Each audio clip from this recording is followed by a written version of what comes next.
11 сентябрдан алып 19-на қадар Чечня Республикасы башқаласы Грозныйда Федерация деп исемленген 3-ші бүтін Россия милли театрлар фестивалі узашак. Әлігі фестивалін еске алуыбыз юққағына түгіл. Шынки анда республикабыздан Ғабдулла Кариев исеміндегі еш тамашашылар театрда қатнаша. Шулың айдан бізде қонақта Татарстанның атқазанған артисті Ғабдулла Кариев исеміндегі театр актриса Лилия Низамиева. Лилия ханым, ассаламу алейкум, хош келдіңіз. Алейкум ассалам, Аллаға шүкір. Аныңшы фестиваль турында сөйлешкенше біз әлігіне міне тәмлі болсын сахифасын қарап өттік. Сіз міне шақсан ғайлағызда ертеңгі ашқа нәрсе пішірге әзірлерге яратасыз? Бұтқа. Ойыңыздың ғадетке кірген, файдалы болсын үшін деп бұтқа. Грозныйға әйреніп қайтық. Әлігі фестивальда сізінде екінші тапқыр қатнашасыз. Ақыры ұшап кетті, шынки бұйылда сіздің труппа енді қазіргі вақытта Чечня Республикасында. Шынан да шақыру келді ме, өзіңіз ниет білдірдіңіз ме қатнашырға? Анда дұрысын әйткенде біз ниетні білдірдік, әйімі. Ләкин бек нық сайланып, біздің спектаклі бізні тәқдим еттілер. Біз енді бек яраттық ол Грозный шәһәрін. Искиткіш атмосфера. Мен анда шында туғанмын кебек, өзімі хитімні тапқан кебек қонақ болып ердім, рәхәт. Қайсы яқтан ол сіздің шыл қадар шақ қаттырды, һәм өзіне әжәлі бетті? Шәһәр тыныш, рәхәт. Һәм шулық вақытта спектаклі бізні біз тамашашыға тәқдим еткеш, бек рәхәтләніп қабыл еттілер. Олар тіліні оңламасалар да, міне бұлтыр мәсәлі, мен бұлтырға хикмет әкиятлері спектаклі хақында сөйлейм. Бек матур жылық етіп қабыл еттілер. Біздің анда бұлтыр барабызмы, бармайбызмы бек көп сұраулар еді. Біз сыңғы минутқа хәтлі қозғалабызмы, біз юқмы, міне шул пандемия сәбәплі жәмәғат. Біздің артистларыбыз, һәм тех состав кішілері ауру сәбәплі, шулай юқ, біз толысынша спектакліні көрсәт алмадық. Хикмет әкиятлері ол екі үліштен тұра. Біз тәқдим еттік екінші үлішін. Балалар үшін ол бәйрәм кебек тойылды. Шыннан да екінші үліші аның шул бәйрәм кебек қабыл етілі. Бұйыл ненді спектакль көрсәтілешек? Бұйыл... Бүгін әлігі спектакль үн алашақ алда берсе?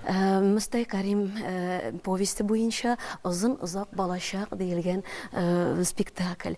Аны мақсус шақыртылған Салауат Дәулет Башқұрт театры баш режиссері Илсур Казакбаев қойды.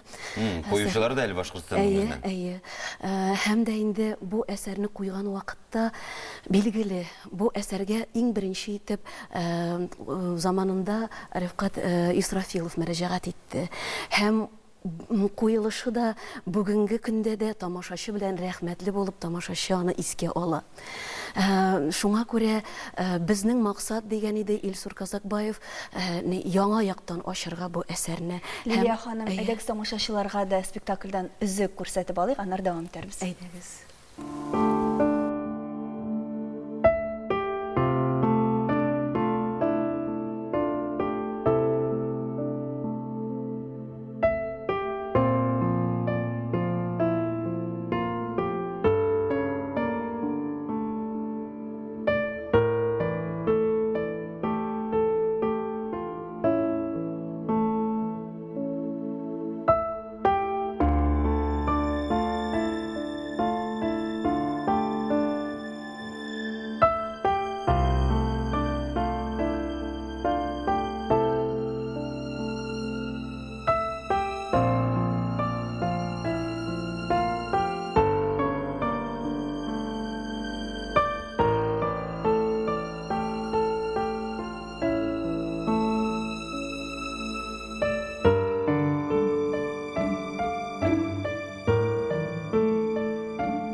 Biz maxsus bu zikni muzikada berdik, sirlilikni saqlab qalır için. Şundan da forumusu uzunçelikli, ama şu icad türkümüne ihtibar təskiler, rejissörünü biz anladık. İlsur Qazaqbayev ekan spektaklın qoyuluşunda tağı kimler küçtükti? Şolay uк көпчілік шырақта алар Уфадан. Мәсәлән, рәссам ул Мәҗит Гафури исемендәге Башкортстан Академия драма театрының баш рәссаме Альберт Нестеров, хореограф Ольга Дәүкаева. Шулай ук Башкорт композитор берлегенең оешмасында берлеге әхеле ул да булса композитор Мәгилә Мәҗинова, ут рәссаме Илшат Саяхов. Менә шул иҗат төркеме берлегендә менә искиткеч спектаклебез дөнья күрде. Сезнең театр инде ул читтән килеп эшләгән режиссерлар белән эшләргә бик ярата. Бик активсыз юнәлештә менә бу төркем белән эш ничек башкарылды?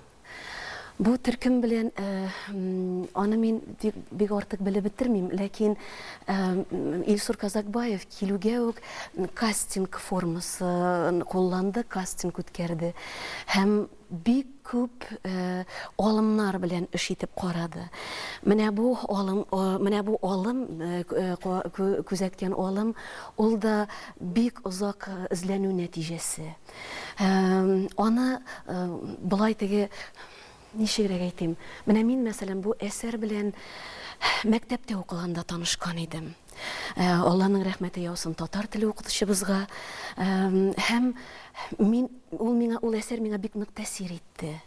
Мин инде шул күңелле вакыйгаларны күз алдыма китерә идем, кино караган кебек. Мин ул образларны тере кешеләр иттереп кабул иткән идем. Һәм минем концепция менә бу Илсур Казакбаевның алымына бөтенләй капма-каршы килде. Әйе бит, мин көтмәгән идем бу әсәрне булай да ачырга мөмкин дип. Һәм мин бик кызыксынып карап утырдым. Баштан кабул итәргә бик әзер түгел идем. Кабат карадым бу спектакльне. Искиткеч спектаклебез. Әйе, менә Алмаз дөрес әйтеп китте. Сезнең театрда төрле режиссерлар эш итеп карый. Әмма менә башка республикадан әле андый хәл булганы юк иде. Башкортстанның сәнгать әһелләрен җәлеп итү идеясы ничегрәк туды? Мустакәрим булганга гынамы? Юк, без һәр режиссерга, һәр иҗат әһленә бик шатбыз, бик кызыклы. Миңа калса, менә безнең театрыбызның баш режиссеры Ринат абый Аюпов, ул инде менә шул традицион театрның традицион спектакльләр иҗат итә. Һәм яңа килгән режиссерлар белән, бигрәк тә яшь режиссерлар белән эш итү безгә шулай ук бик күңелле. Бу профессияны яңадан ачу кебек, инде тәҗрибә дә бар кебек, әйеме? Менә яңа кеше белән эшләү ул тагын бүтәнче. Быелгы менә яңа дидегез, быелгы яңа сезонга әзерлек барамы? Качан ачыласыз һәм нинди премьерлар көтәчәк безне Алла бирсен? Безне менә былтыр мәсәлән санап киткән идек, 6 премьераны тәкъдим иткәнбез тамашачыга. Быел инде шулай ук безнең бик тәкъдимебез бик зурдан дияргә була. Премьераны ялгышмасам без ачып җибәрәчәкбез. Сөннәтче бабай Гаяз Исхакый әсәре Сөннәтче бабай белән. Шулай ук без шулай ук яңа режиссерларны, рәссамнарны, хореографларны гына түгел, без хәтта үзебезнең труппага яңа артистларны кабул итәргә шат. Менә Сәрите Вашим ул Сөннәтче бабай спектаклендә безнең яраткан артистыбыз. Мин регалияларын әйтмим, аны үзегез һәр кеше белә, һәр кешегә мәгълүм ул Әсгар абый Шакиров. Анда бит. Аның белән бергә эшләгән юк иде. Ул тәҗрибәдә, ул мәктәптә безнең артистлар бик рәхәтләнеп. Шуннан да без театрга йөрүгә сусадык, ниһаять инде сезоннар ачылсын иде. Без инде килербез иншалла. Сезнең белән шул ноктада саубулашабыз. Бик зур рәхмәт килүегезгә. Рәхмәт. Грозный әйбәт итеп спектакльнәсеннәр, киләсе сезон уңышлы булсын. Амин. Менә шундый яхшы теләкләрдә без тапшыруыбызны дәвам итәбез.